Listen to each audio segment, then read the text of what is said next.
Welcome to Tetsu Talk MMA, where today we're talking about UFC Fight Night. EDSON Barboza versus Kevin Lee.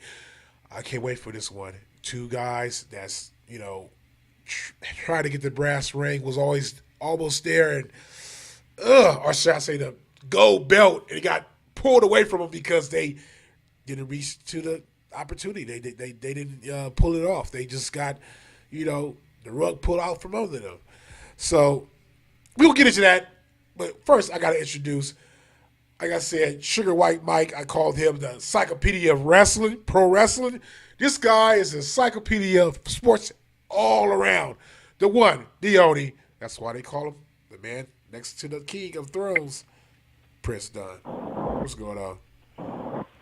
What's up, Apollo? It's yours truly, ladies and gentlemen, Prince Dunn, back again to break down another UFC Fight Night card. Man, I'm looking forward to this one, Apollo, man. It's going to be a good one. Yeah, I totally agree. It's going to be a good one. This card, for people that's, casual fans, let me let you know. If you're like hardcore fan, you already know. It doesn't have every star name on there or every big name you heard or whatever. It doesn't have to have that be a stacked card. This is probably the most stacked UFC Fight Night card we saw. It's a stacked card to me. Like, these fights are coin toss type fights, and like good talent, that's good fighters that's fighting each other for their opportunity. I think this is a card meant for guys to step up and take out the other guy to get their self, pushed into the next level. So let's get into this. Actually, let's get into some news for MMA before we even try to break down this card and predict what's going to happen. So if you're into like DraftKings, FanDuel, is that called FanDuel? I don't even know about the other one if it's still around. But whatever, this is a place to go because, we're going to break it down. We're going to give us our thoughts and our predictions. Our predictions probably what you take. Or you probably hear when we break down and say, you know what? I heard what they said. I'm going to take that and do my own homework and get my own predictions and, play my fantasy league or whatever, or just, make a big bet, But it's not about betting. It's about predictions, but it can also be in that kind of category. So, first, before we get to that, let's get on some news that popped up this week. I guess the Ultimate Fighter Tough show debut with Daniel Cormier, and you had Stipe Miocic, who's both coaches, and they're going to fight each other later on this year. I think is it summertime they're fighting? I can't remember. What's the date? Yeah, they fighting for International Fight Week, man. You know how they do that? The UFC do those big cards for International Fight Week. So, that's going to be the main event, I'm out of Vegas now, so it's, I think I'm going to have to try to scrap some pennies up for that one because I'm out here and I should be, indulging in that big National Fight Week. That's like, I always want to go to one. I was in LA and, it's a 3-hour drive, but it's like, you have to travel, get a hotel. You're trying to find a good hotel because everybody doing it themselves. But I'm here now, so let me take advantage of it. But, yeah, so what happened this week is that Dana White made a comment on the season premiere of The Ultimate Fighter that kind of had people like, huh? Is it that he really think this? Or is he just doing this to get under John Jones' bones? John Jones' bones. And you know what? Let me play it first before I give my comment or my thoughts on this, and before Prince Dunn give his thoughts. Let's play this clip from Ultimate Fighter premiere where Dana White kind of, trying to ruffle some feathers. So here's Dana White talking about, the lightweight heavyweight division, and look what he says. This season, we're doing something that we've never done before. If you take a look around at all your fighters here, you all have one thing in common. You are all undefeated. You have never lost a pro fight. Only 2 of you will remain undefeated and win UFC contracts. The coaches, the greatest heavyweight of all time, reigning champion Stipe Miocic, one of the baddest, in my opinion, the baddest light heavyweight champion of all time, Daniel Cormier. You couldn't. Okay. So I saw this once before I came on air. And I must admit, I didn't catch the first part with Stipe when he introduced Stipe. But my thought on it the first time I saw it really hasn't changed at all, because I think it was a slick and clever way to introduce Stipe and still introduce Daniel Cormier and throw what people call nowadays shade. He said Stipe is the greatest heavyweight of all time. Okay, I mean, that's an argument alone. And then he went on DC and said DC is what he considered the light heavyweight GOAT. So, to me, it's very known that John Jones has been considered the GOAT, probably even of UFC period or MMA.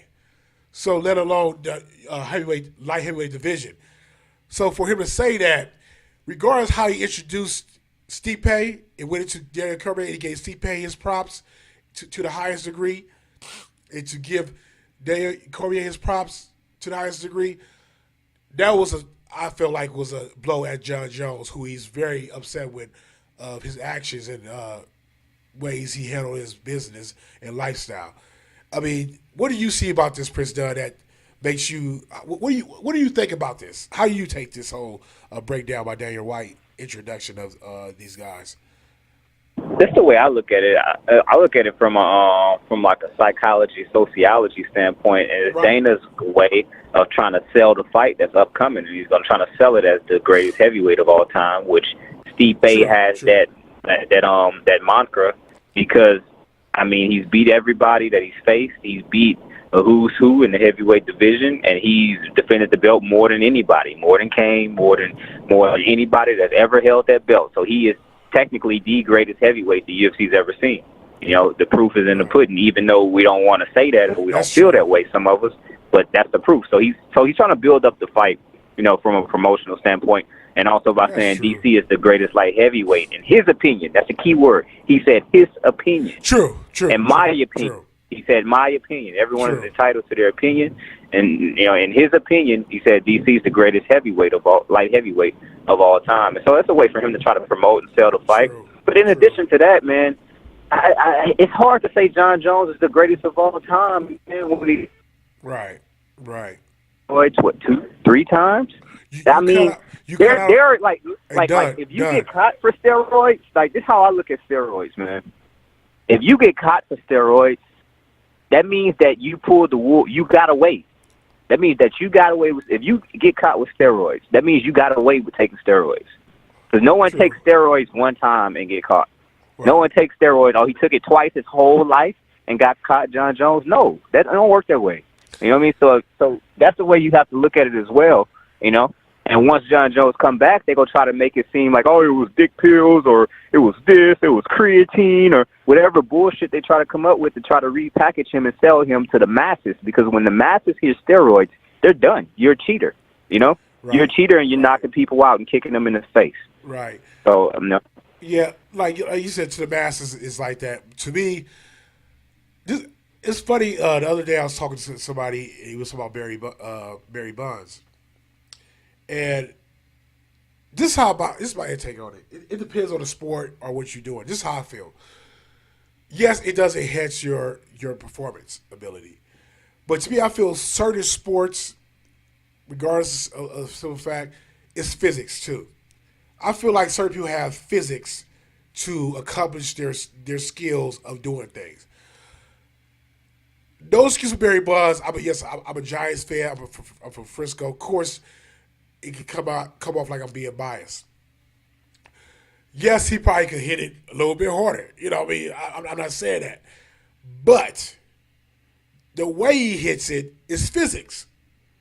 I don't know. People will say, okay, his eyes are more sharp. It could be that. I don't know. I don't know the scientific, nature of steroids. But not saying that it doesn't help John Jones. I do think John Jones' use of steroids helped him in certain fights. His cocaine use hurt him in certain fights. I'm not saying he doesn't have a chin, but I'm still kind of suspect about when he got hit by certain people like DC, Rumble, and like took it and kept coming. It's like, if he wasn't on roids, if he wasn't on cocaine, would he take that? I know Scarface is a movie. When I watched Scarface, Scarface took some shots. And it's true. People can't do that. If you fucking high on coke and like so high up on it, you could take some damage and like keep going, at a certain extent. But that's a movie. But I'm just saying, I feel this way. You're right. I didn't catch that either. Dana White did say that, from my opinion. So, okay. I was wrong in overjudging that. And he is promoting a fight. So that's true. But at the same time, I think he was throwing shade on top of that. He was doing everything you were saying and I was saying at the same time, I feel. But that's my opinion on it. You got anything else to kind of wrap this up on this subject? Yeah, but like I said, I just think he's trying to promote it, man. He's trying to promote it. Okay. I got you. Well, let's get into this weekend. We got two guys that Khabib actually lost against. Barboza lost against Khabib, right? Yeah, straight bully beat down. Okay, bully beat down. And Kevin Lee lost against Chiesa. That was his last loss, right? Or his last fight, his last loss, right? No, he actually choked Chiesa unconscious. Right. His last loss was Tony Ferguson when he fought him on style. Right. Okay. Yeah, I was like, I thought he got Chiesa. Okay. My bad, people. Like I said, I watch all these fights. Yeah, but at the same time, it's, so many fucking fights I watch. So, yeah, both guys that supposed to fought each other last card for lightweight title to be contenders to McGregor, these two guys lost against, which is a fucking, like, you can't write this shit. You know what I'm saying? Like, this is like a fucking, written story. But I want to touch on one thing, too, before we get into this prediction. So, I keep hearing the Nate McGregor thing. Is that actually happening, or is that just more talk as well? It makes sense. I see. It makes sense for what they're doing. It makes sense, man. It just makes sense.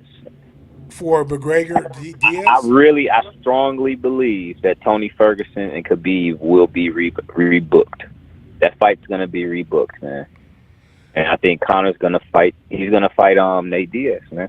You know what? Like I don't care what you're doing. Like I don't care what you're doing. You can't take 2 years off from something and think you get better. It doesn't work that way. I don't care what you are. I don't care who you are, man. I don't care if you Aaron Rodgers. Take 2 years off of football and you try to come back. You're not gonna be as good as you were. It's just not possible. And I don't care who you're training with. It's nothing like actually fighting. So I don't think he comes back and fights a guy like Khabib or a guy like Tony. I think because Nate ain't fought in 2 years either. Yeah, I was gonna say that. I think he comes back and he fights Nate at 155. Yeah. That makes sense. He's not a belt holder. He doesn't have a belt to defend, so he can fight whoever he want to fight. Yeah, it's safe too. You don't have to fight the number one contender, and that's the whole point of vacating the belt. Which he tried to make a big deal out of him stripping him, but he knows what he's doing. He's a mastermind behind dodging fights and taking his career in his own hands. So, I agree with your setup of that. I think, I was about to say that too. Nate's been gone for the same amount of time, so it makes sense or actually even longer, makes sense for Nate. For him to take on Nate, which will be kind of even competition, and somebody he already experienced twice. And on top of that, even if he planned to quit fighting, the way to go out if he gonna win or lose is to fight Nate, big money fight, then fight Khabib big money fight. Yeah. Win or lose Or the that winner. fight. The Win or winner lose of it. Tony and Khabib. Yeah, You're not yeah, gonna fight them both. yeah. My I mean, bad. he's just I'm not jumping gonna fight ahead. both. My bad. I'm jumping ahead because I'm already thinking about Khabib beating Tony. Sorry. The winner of that, whatever it is, saying Khabib. So, and I feel it wouldn't matter if he win or lose Khabib fight, but it will put more, more of a higher, cash flow if he beat Khabib. But I think it still will be a big cash flow because it doesn't matter. Him and Mayweather after whoever he fight as a Khabib or Tony Ferguson, that's the money fights. I think if Nate beats him, then he say fuck Khabib, fuck Tony, then fight Mayweather. He can do either way. I mean, he's in it for the money like Mayweather does the same thing. So Connor's taking a Mayweather page out of his book and doing fights that's going to make money, not the fights that's going to make people dicks hard. So, but anyway, let's get off of that. Let's get to predictions. So, UFC Fight Night. Where is this at again? Atlanta City. Is this the first time they fought in Atlanta City? This may be the third time they they fight. They seem to fight there like once a year now. Okay, they go to Atlantic City, kind of like they do with LA. They have a Staples Center event like once a year. Okay. So they do the same thing at Atlantic City. Okay. Before we get into this, please subscribe, show love. If you want to come back and watch our shows, you want to get some of the realest predictions and stuff like that. Please subscribe, hit the notification bell. But as I always say, you have to hit the notification bell. Just hit the like and subscribe. Number one, hit the subscribe button. Show love. Thank you. And let's get into predictions. So, our first matchup of this evening will be Jim Miller versus Dan Hooker. I haven't seen Dan Hooker in a while. Has he am I wrong? Man, I don't know where he's been, man. He's been MIA. Might need to put an APB out for him. But at the same time, this is like one of his, I haven't seen him fight in America in quite some time, man. He's from New Zealand. So he always fighting on the Australian cards, and he always fighting on the Auckland, New Zealand cards, which they seem to always headline with Mark Hunt versus someone. You know what I mean? So he always on the Mark Hunt undercard fights in New Zealand somewhere, So it's been a minute, man, since I've seen him fight in the States, though. Yeah, let me check who he's fought last. Let me check into this. You know what I should have did? Next time I'll put a Sherdog individual window up to check Sherdog and see what's going on with Sherdog. But let's check this out real quick. Yeah, he fought Mark DeCasey last. He actually submitted him. Wow, I didn't know that. Okay, Ross Peterson knocked him out. He been on the road a little bit. He had a nervous decision loss against Jason Knight, who's not a bad competition, but Jason Knight kind of been falling off a little bit. But yeah, his last two wins are, Ross Pearson I already consider like a challenge, but I mean it's somebody if you should whoop his ass. So knocking him out is a good thing because a lot of guys go to decision with him.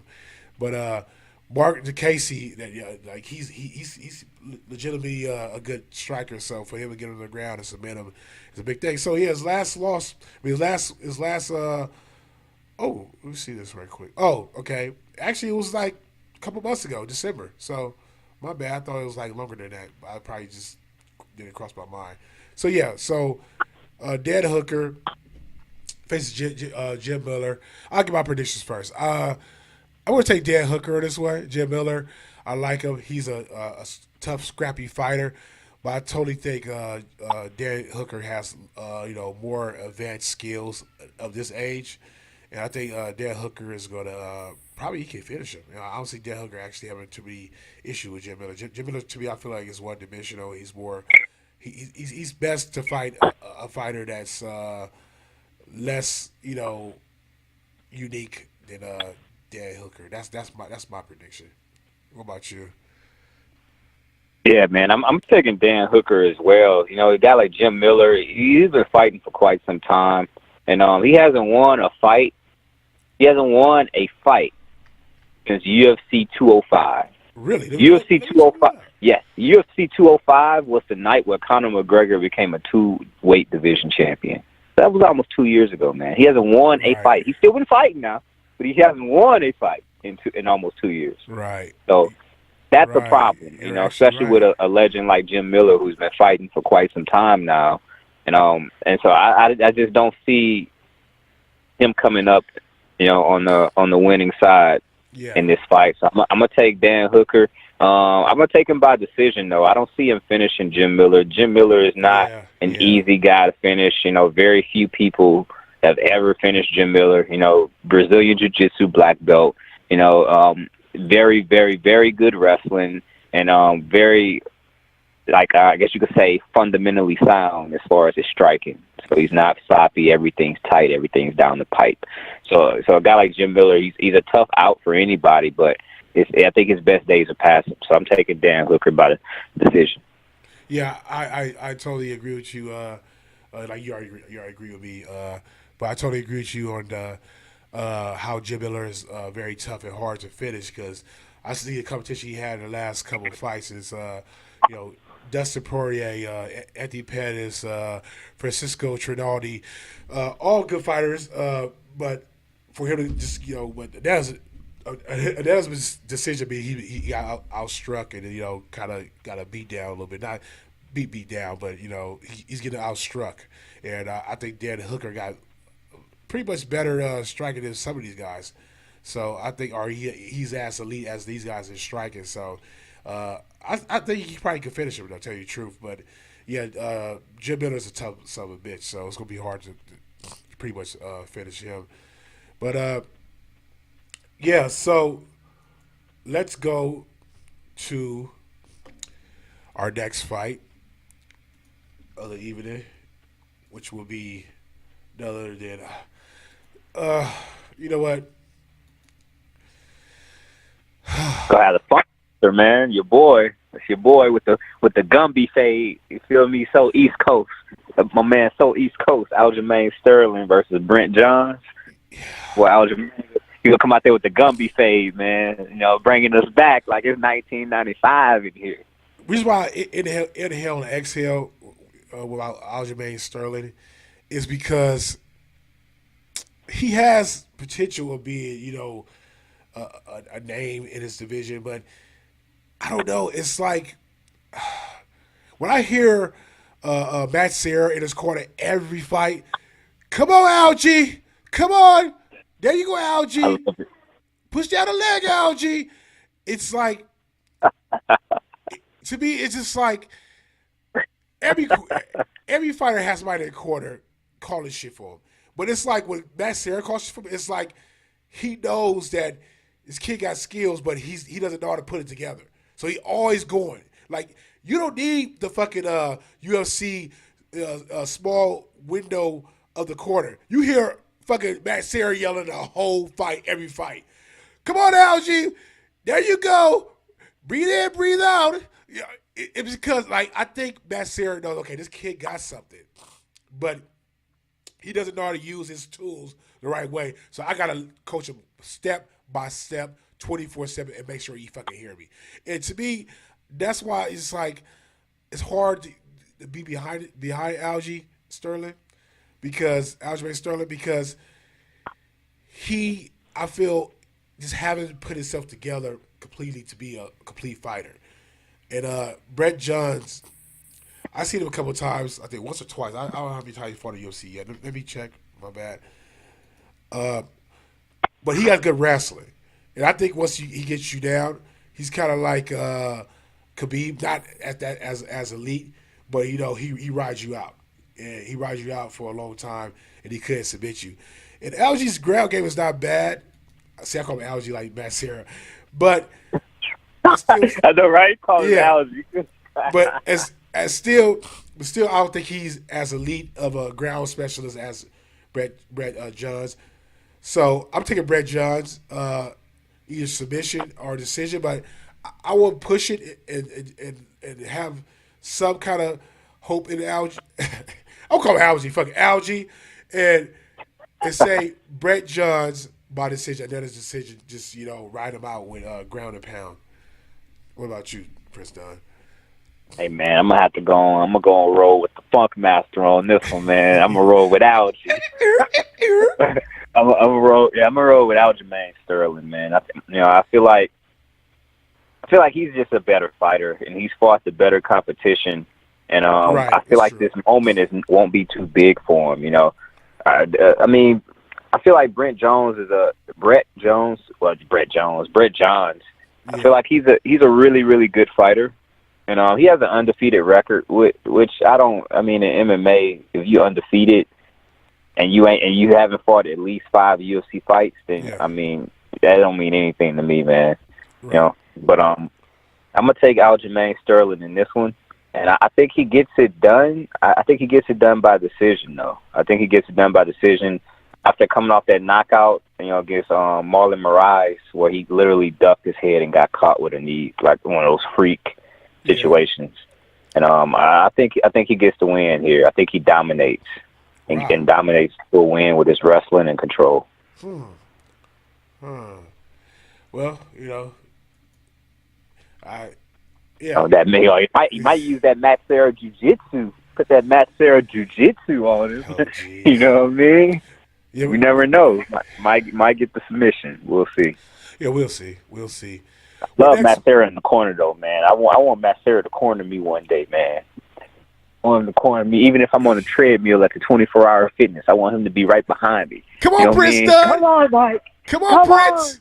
Come on, Prince. You the Prince. Don't you stop. You do it. Move. Breathing it out. Yeah, You got it, exactly. Prince. You got it, Prince. Yeah, exactly. So I'm I'll gonna tell take you, Sterling by decision, but I won't be surprised if he used some of that Matt Serra Jiu-Jitsu to get the finish. Oh, he'll use it all right because Marcel will be right in his ear. There you go. Push the knee down. Push the knee. Hold the wrist. I know, right? Yeah, I know, right? Hold the wrist, Algie. The instructions like the opponent don't hear that. Yeah, shit. right. Push his right. knee down. When you push his knee down, his arm's gonna come and grab your arms, and you step over him. I'm like, all right. Straight blueprint. Out and open. I for sure hear you. Yeah, right. Like he's so fucking loud. Like I said, you need that corner camera. You just let the corner camera stay away. Fucking Matt Serra is loud and clear. But anyway, like shoot the takedown. It's only 8 seconds left. Try to win the round and shoot the takedown. You got it, Algie, baby. Get caught with a flying knee by Marlon Moraes. Oh, Yeah. you know what I mean? He saw it coming. Get the takedown. Oh, man. Use your jab. Use your jab, Algie. Use your jab, Algie. Man. Okay, next we have 2 fucking badass strikers. And one of them, I feel like is a scary motherfucker. Like before, I was like, I don't know about this guy, but once he started, get his, get his shit together, he's a scary fucking striker himself. But both of them are scary strikers. But we have David Branch versus Thiago Santos. Thiago Santos. It's Thiago, right? Thiago Santos. I think Thiago's a scary motherfucker, dude. When he's confident, he's in there and when he connects. But I'll give my prediction first. David Branch, he's not a bad striker, but I don't know if he's. I don't know. I think Thiago Santos is a dangerous striker, and if you're not trying to take him down, and it just a straight kickboxing match, a Muay Thai, whatever, he's going to catch you. And I'm going to just go straight to it. I think Thiago Santos, he's going to win by TKO and knock out David Branch. David Branch is nobody to take lightly, but Thiago lately he's been pretty much on point. So I take Thiago Santos. Man, I'll say this: Thiago Santos is a motherfucker, man. He's a motherfucker. When he touched motherfuckers, man, they drop. Right. They drop. Either they drop or they look at him like, what the fuck did you hit me with? Right. You know what I mean? Right. Like, he hits hard, man, and he gets guys' attention. But also, I'll say this about David Branch. There's black belts. There's a lot of black belts. There's a lot of Brazilian Jiu-Jitsu black. There's black belts, and then there's black belts. Like Jim Kelly, black belts? Black belts. And David Branch, I believe, is a 3rd degree Renzo Gracie black belt, which is a big deal. It's hard enough to be just a regular Renzo Gracie black belt. But to be one of the best black belts that Renzo Gracie has ever put on the streets or in competition, that says a lot. Yeah, right. You know, and he also teaches and trains at Renzo Gracie Academy and teaches jiu-jitsu there. So, I mean, if David Branch wants to take this fight to the ground, and if that's the weakness in Santos, his weakness is his ground game. And just like people assume it's kind of like a stereotype. He's Brazilian. They assume because he's Brazilian that he Right. knows jiu-jitsu. He has no jiu-jitsu whatsoever. Right. None. It's a stereotype. Oh, you're from Brazil, so you just Yeah. have to know jiu-jitsu. Yeah. Actually, no. You know what I mean? So he doesn't know jiu-jitsu. I mean, he knows jiu-jitsu because he's in the UFC and he's a high-level athlete in MMA, but he's not a high-level jiu-jitsu practitioner and nowhere near David Branch's level. There's black belts that ain't on David Branch's level. David Branch is beating guys like Benny Magalesh.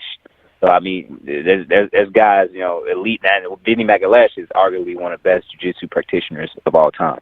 So I feel like David Branch, if he's smart with this fight and this matchup, he's going to take this fight to the ground and potentially get the submission. So I got David Branch by submission. Oh, wow. Second. I can't remember. I should remember because I watched so many Thiago Santos fights. Does he have decent takedown defense? I can't remember. He doesn't have good wrestling, but he has good wrestling defense. You know, he has good wrestling defense. Okay. But he's not a wrestler to where if he gets taken down, he'll be able to work his way back up. Let me see who. You know what? Next time I'm gonna have a Sure Dog separate window because I want to do that. Let me see. So I will keep changing the card of UFC. Let me see who David Branch fought last. Was Luke Rocco. He lost to Luke Rocco. Got knocked the fuck out too. And he had split the Yeah, season. he got TKO'd by Luke on the ground. You know, he got caught in a bad position, and Luke, you know, used that AKA, that elite AKA wrestling and TKO'd him. Yeah. Well, that's right. He must have left for a while from UFC because he had a big gap between Jocko and other homeboy. Yeah. Used to be there. Nah, he was fighting in World Series though. Okay. He was a 2-weight division champ in World Series. He was the light heavyweight and the middleweight champ at World Series, and he was defending both of those belts. And so and then he came back to the UFC and fought Jocko, and then they gave him the Luke Rockhold fight, which was a #1 contender fight, in which we saw what happened to Luke. You know, Jocko, against Yoel. You know, but yeah, so that was a #1 contender fight against Luke. You see, like I was debating, but I'm definitely gonna hang with Santos because Jocko been I don't know, dude. I thought Jocko was a prospect, but he's definitely not a prospect after what I see last week too. And then Rocco, he's Rocco, so it is what it is. But yeah, those Thiago Santos works on his ground defense.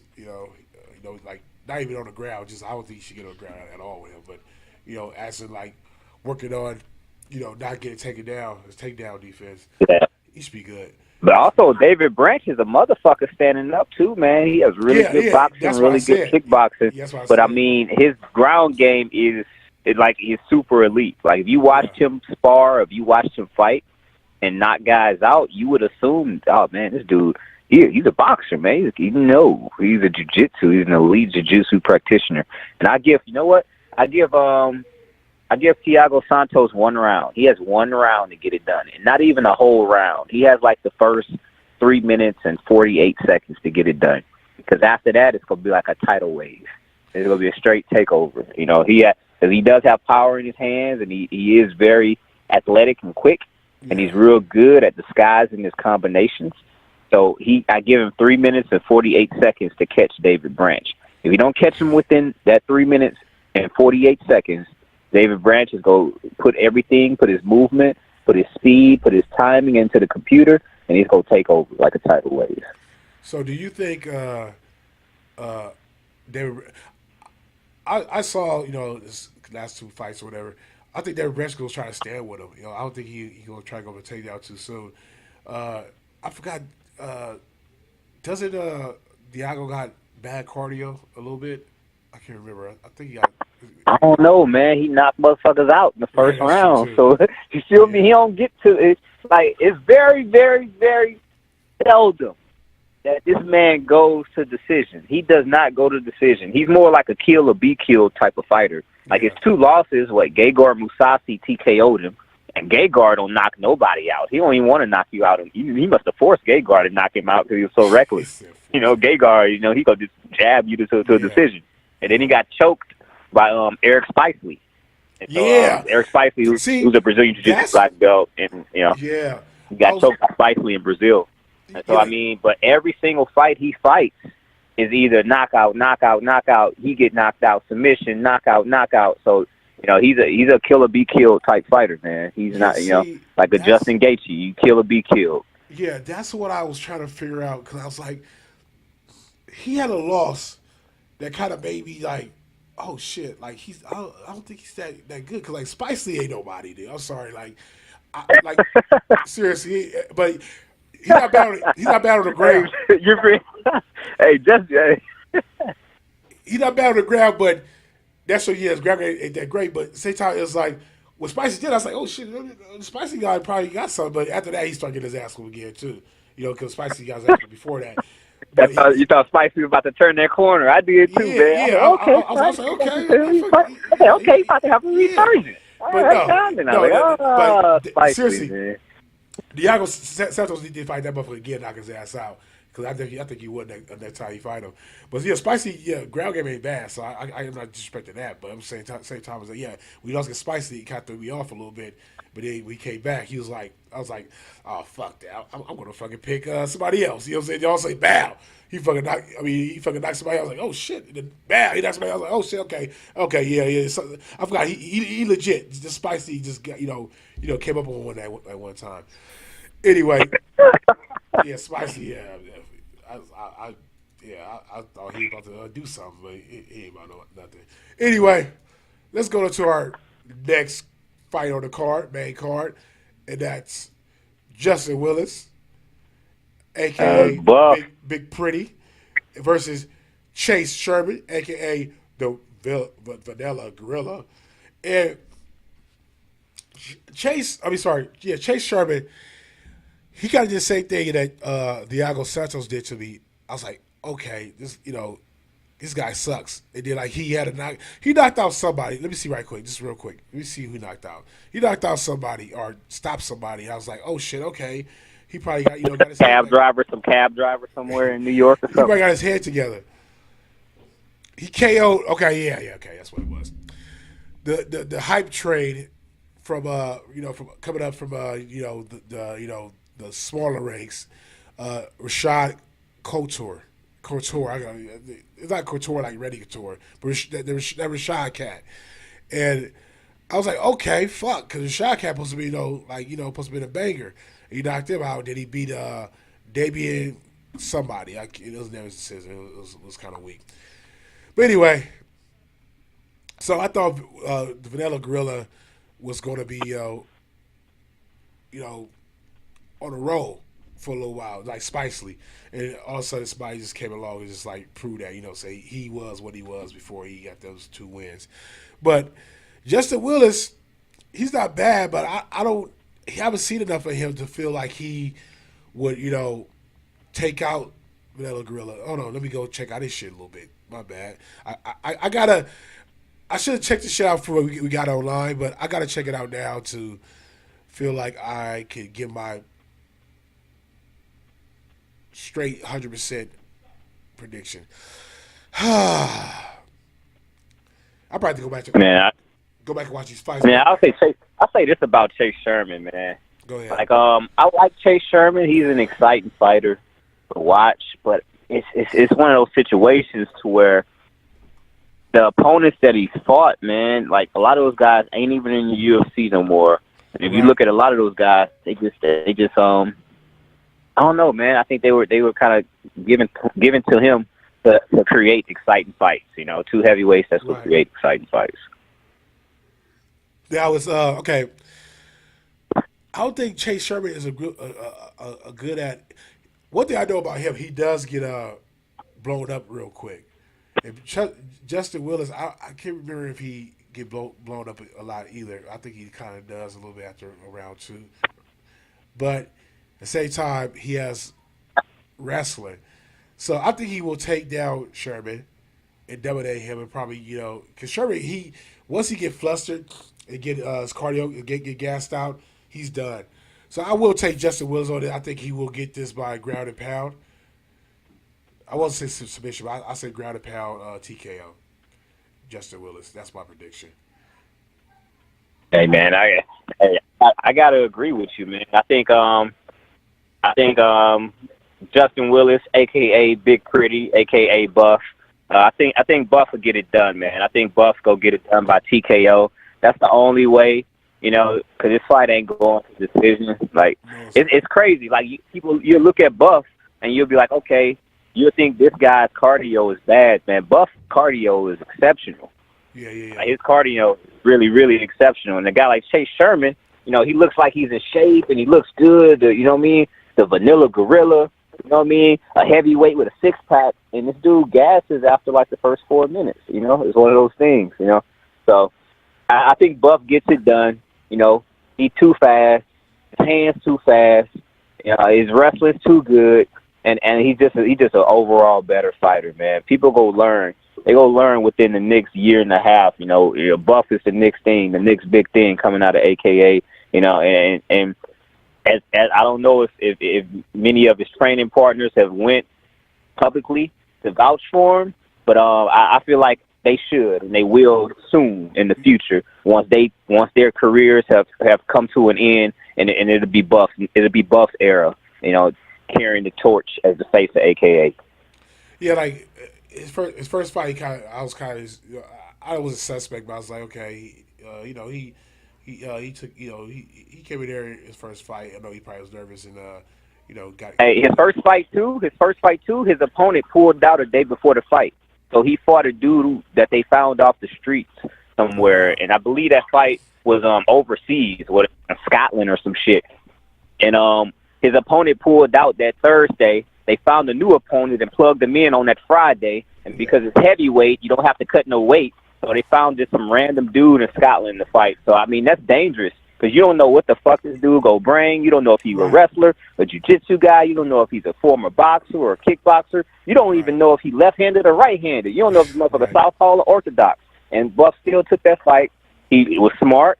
Didn't take as many risks because it's heavyweights, man. Heavyweights, anything that clips you could knock you out. So he didn't take any risk.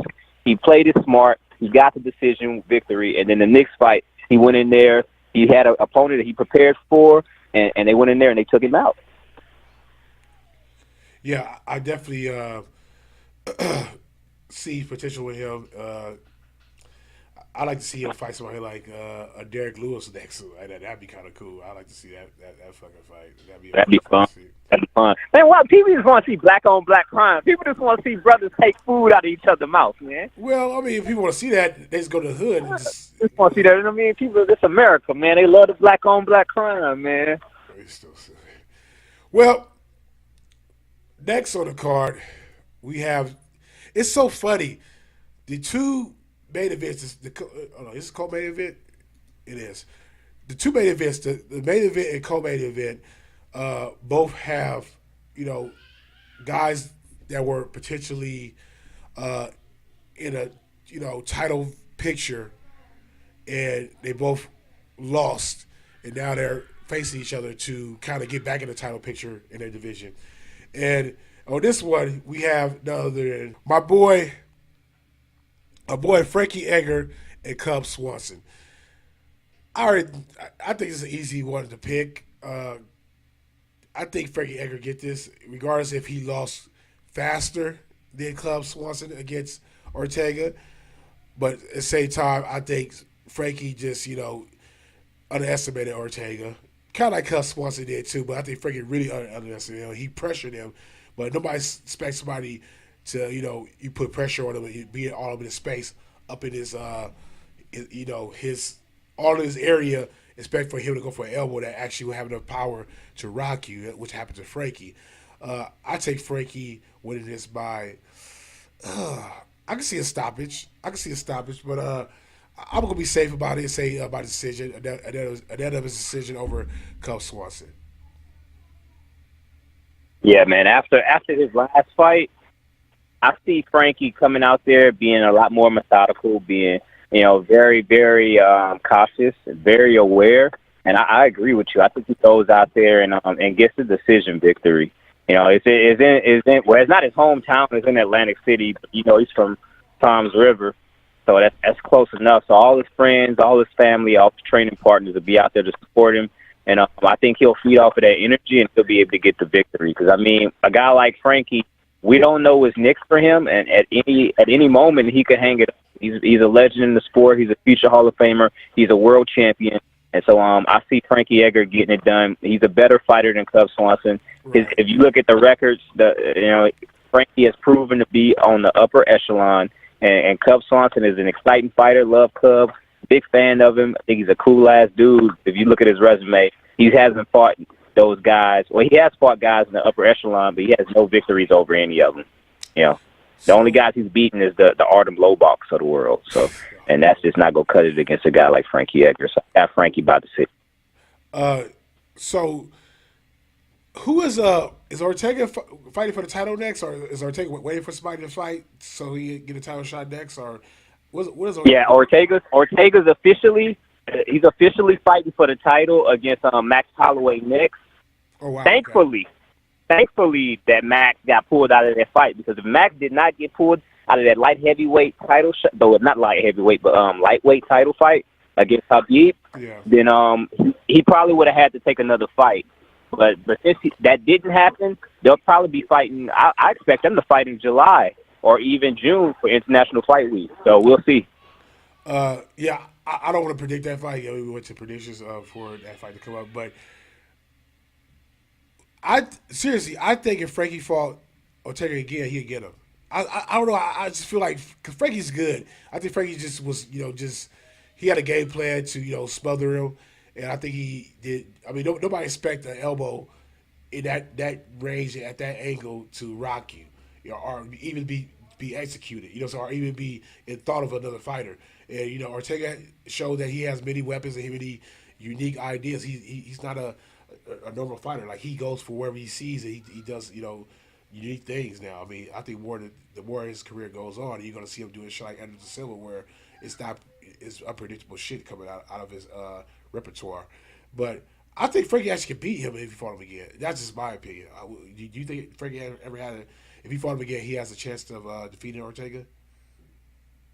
I don't know, man. I really don't know, because the fact that Ortega knocked him out, that scares me, because the knockout came off of him being so cautious in regards to his jiu-jitsu in the ground game. So I never thought that fight would end that way, and the fact that it did, I don't see him beating a guy like Ortega in his future. I just don't see it. And also, man, a lot of times with these legends, we don't like to believe it the first time. It takes 2 or 3 times before we believe it, Right. Like, even with like recently the Joanna Jacek fight, like, we didn't believe it, and we had to see it again to believe it, Yeah. I mean, I believed it. Like I feel like she tried to have. I can't remember exactly her excuses, but she had excuses, and I was just like, no, you. This time she came more prepared. This time she came more focused, and of course she went back and watched the tape and saw how Rose executed her strikes. And that's why this time she covered up better. I think she covered up better this time to not take as much damage she took like the first time, and avoid the strikes that Rose dropped her with. But I think Rose just found a hole in her striking game, and which I don't even think Rose thought she'd knock her down or even finish her. I think Rose just knew how to she found a hole in her game of her blocking and stuff like that, her defense, and she executed on it and actually got a knockout. And I just think this time Jacek came prepared to defend that strike, but still she got her ass whooped. I think Rose I think Rose found her prime, and I think of course this might come along to beat Rose. But I think Rose found her prime, and I think Rose is more confident in her zone. But we're not talking about that. We're talking about the featherweight division. Yeah. I mean, it got me either way. But when they fight again, who knows? But anyway, let's move on with the card and go on to the main event of the evening. So in our main event, we have, like I said, with our last fight, we have two guys that are coming off losses that put them in a situation that they're in right now, where they're trying to get themselves back into competition contendership. So no other than EDSON Barboza and Kevin Lee. You know what? I think Barboza's scary on the ground. I mean, scary standing up, and he can be scary on the ground. You never know. I mean, I think he has probably decent ground game, or just I don't know. I don't really see him on the ground too much. I see him doing a lot of stand up, and I think Kevin Lee is better off, trying to take him down and use his wrestling and whatever submission skills he has in this fight. I actually see Kevin Lee winning this fight, and he probably win by submission. I see Kevin Lee actually taking Barboza down and controlling the fight. I think Kevin Lee wins this fight by possible submission. That's my prediction. How about you, Prince Dunn? I agree, man. I see Kevin Lee. I see him getting a submission. I see him get the submission like somewhat early in the fight. I would say late second or third round. I don't think this fight goes 4 or 5 rounds. I just don't see the way these guys fight, the pace in which they fight at. I don't see them, going 5 rounds or even 4 rounds. So I think Kevin will get it done too, man. And the wrestling is going to be the difference in the outcome of this fight. And I got Kevin Lee by submission, rear naked choke. Yeah. Boy, he out there doing it, man. He doing it. Hey, he doing it for the culture too. Hey, he out there doing it for the culture, man. So I gotta support it. Yeah, I think Kevin Lee definitely got this fight. Barboza, he's dangerous on the feet. I mean, he got good jiu-jitsu too. I mean, I will take his ground game from him. But my whole thing is this. To me, I feel I always said this. A good wrestler can always be a guy with good jiu-jitsu if you know how to defend, the basic to, a certain good decent amount of submissions. And I just always feel that way. I just feel wrestlers are better grapplers, but jiu-jitsu guys, are better, submission artists. You know what I'm saying? When it comes down to ground game, I think those a wrestler, a decent wrestler, a good wrestler, or even a great wrestler, whatever, is better as long as he know how to defend certain submission attempts and transitions to get you into submission. And I think Kevin Lee kind of has mastered that. So I think he has no problem with Barboza on the ground. I think standing up, he just got to be careful. I think Barboza is waiting for the takedown, so he got to be careful of Barboza's knees. Barboza, he's known for setting up that knee for guys that do takedowns. So as long as Kevin Lee set up his jabs or any kind of striking for the takedown, he should have an easy night and take him down and call it a good night and be ready to try to get himself back on the pedestal or back on that fucking saddle towards a title shot in this division. Anything else? What you think? What did you think about that Tony Ferguson Kevin Lee fight? And you saw that first round where Kevin Lee was tagging him with punches. He was eating a jab, but a few of those jabs he was slipping and tagging him with the right hand. And then the fact that he took Tony down twice. Yeah. And one time he took him down, passed his guard, and mounted him. And was throwing ground and pound before the round ended in the last 10 seconds. Like, if you could mount a guy like Tony Ferguson, what the hell are you going to do to EDSON Barboza? Right. I think that's what was his downfall in that fight against Tony.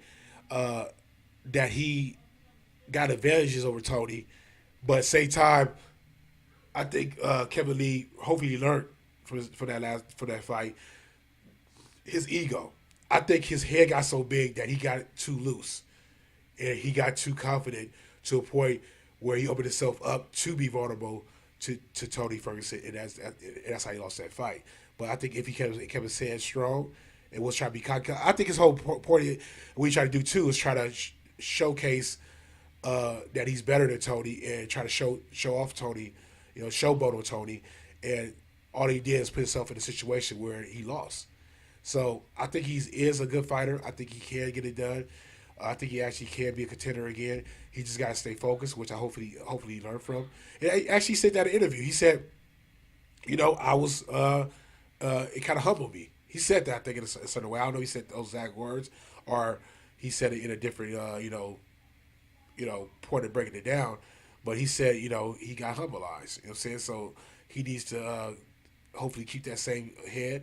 And has he talking mess yet? I don't think I heard of he talking any mess with EDSON BARBOZA, because every fight I know he's good for talking some smack or trying to get his opponent head. But I haven't heard him been talking any kind of mess to try to start some wheels turning at EDSON BARBOZA's head. Have you heard anything? Done.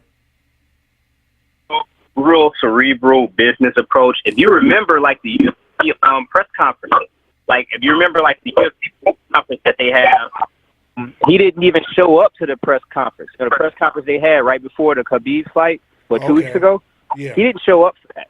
Wow. So for whatever reason, he's usually always about when the spotlight, opportunity to be on the spotlight arises, he usually takes the advantage of it. But that surprised me he didn't show up for it. So I think he's taking this fight very serious, which is good.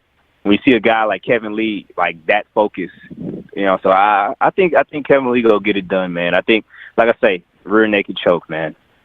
Yeah, I feel the same way. Well, hey, but also you was like, man, you wish you would have approach things a lot differently, because like that Tony fight, man. Hey, when his walkout, I was juiced. I was like, let's go.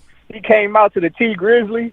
Man, first day out, T Grizzly, man, he came out to that, man. My man came out. He was dancing from the locker room, rapping the song all the way to the arena, and was just in there getting it, man. I was like, dude, this dude. And he had a staff, so like half of his energy, like if you play a video game, half of his energy bar was gone with staff and all the energy he was using, his emotions, you know what I mean? He was juiced, man. So yeah, I think he gonna take a different approach. And it's funny because he said he trained with George St. Pierre for that camp. Oh wow! And he says like in wrestling, that's why his wrestling was specifically on point. He trained with George in wrestling and advances and different submissions off the ground. And one thing George said was, you have the ability to be a world champion, but the key thing is to control your emotions, never get too high, never get too low, and to stay even keel and control the environment and be aware of everything around you before it happens. And Kevin went out there and did the total opposite of what George St. Pierre advised to. But he came out there. He got the song that's on his playlist that get him the most hype, and he put that as his walkout song. And you know what I mean? And he came out there just vibing. You feel me? And he came the first round, was throwing everything and every punch. Was juiced. The referee had to pull him up off Tony. He was still hitting Tony after the bell. You know what I mean? He was emotional. Yeah, he was an emotional wreck, bruh. Yeah. Like that. He needed that fight to, hold down his intensity and his all that and him and Tony from Detroit too, and they went to the same college, so it was a little more. That fight was a little more. Yeah, I totally wanted to see him. Win that fight just because Tony talks shit too, which is probably a good matchup for McGregor in promoting, but so does Kevin Lee. That's why I want to see that too. But Kevin Lee probably, I don't know, he probably got McGregor down and finish him. Like I said, McGregor is shitty on the ground. He's so horrible. I don't care how many fucking jiu-jitsu coaches go through his gym. That's just not his. His brain doesn't work right when it comes on the ground. Like he doesn't have that skill set on the ground. Like once he go on the ground, he's like a fucking. See, I disagree. Really, I disagree. I think his jiu-jitsu is poor. I think his wrestling is atrocious. But I think it's not because he don't have the ability. I think it's him. Yeah, I think so. I think it's him. Him as a person, his ego is too big. See, this is the thing. When world champions are training for world championship fights, in their training camp, they have guys that are either equal to them, better than them, or like a level or two below them. So when they're training, sometimes they lose rounds. Right. Sometimes they lose rounds. Like Alexander Gustafsson, he had an interview with Joe Rogan recently, and he was saying some of his fights before world championship fights, he had guys that were taking him down, submitting him, and he was like, it'll be a gym full of people training, and he's in the octagon in the center, and everyone's watching him get submitted and watching him get taken down after taking, you know what I mean? And so that's humiliating. But that's what it takes to get better. You have to get somebody in there that's going to tap you, that's going to whoop your ass. That's the only way to get better. And a king like McGregor, he's the hammer in his gym. He's knocking everyone out. He's sparring with guys that's not on his level from a boxing standpoint. You know what I mean? He's rolling with guys in jiu-jitsu who's not going to embarrass him. You know? Like a guy like Dylan Dennis is a world champion in jiu-jitsu. Dylan Dennis is more like a coach and a friend as opposed to a training partner. Dylan Dennis ain't going hard on him like that. You know what I mean? He's not going to embarrass him like that in front of everybody because this guy's ego is too fragile. It's too fragile to have that type of, embarrassment. And so that's his problem. That's why he can't get better on the ground. His stand-up is so elite to where even if you get guys that are on his level, he'll still hold his own. But the fact that he's so poor at wrestling, I don't think he would be able to handle losing for like 2 weeks straight in wrestling. You know what I mean? Or getting tapped by everybody he rolls with because he's only rolling with black belts. He's the type of guy that'll roll with blue belts and purple belts and tap them and feel good about himself going home when he drive home. No, I totally agree. I think the problem with him with McGregor, he got yes man. Nothing but yes man around him.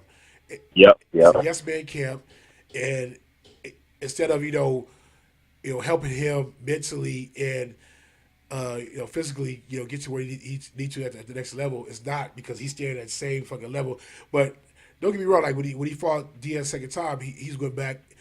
I feel like he went back and saw the tape and found out what he needed to do to not gas out quicker and how to just execute what he needed to do last time to beat Diaz. But he really didn't. He dropped him and shit like that, but he didn't finish him. But the thing about it is, he realized he couldn't knock him out. He just realized he couldn't. He had that experience where you can't knock everyone out, and when you can't knock everyone out, what the fuck are you gonna do?